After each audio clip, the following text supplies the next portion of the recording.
is Catherine Magaña with your Savvy Minute. Today I'll give you another easy way tip for you to get savvy about your finances.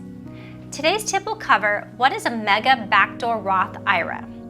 If you recall in our last video, a backdoor Roth IRA is a conversion of traditional IRA assets to a Roth. So what exactly is a mega backdoor Roth IRA? It requires that your employer 401k allows after-tax contributions.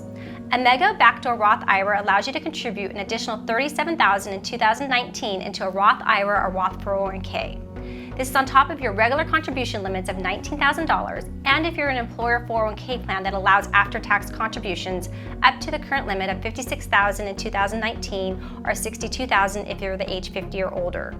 This $56,000 limit consists of your $19,000 contributions, which can be a combination of pre-tax and or Roth, as well as matching contributions from your employer, employer profit sharing, and after-tax contributions made.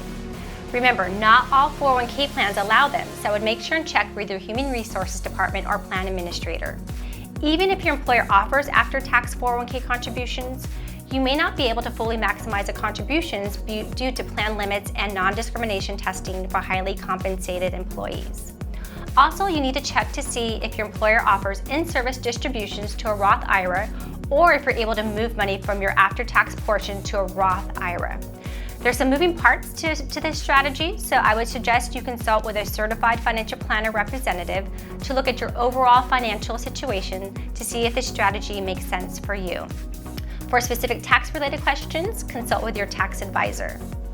Join us each week for the Savvy Minute. You can find more of our videos at savvyup.tv, that's savvyup.tv, or give us a call at 760-692-5700 and set up your free 30-minute financial assessment today. And remember, Savvy Up.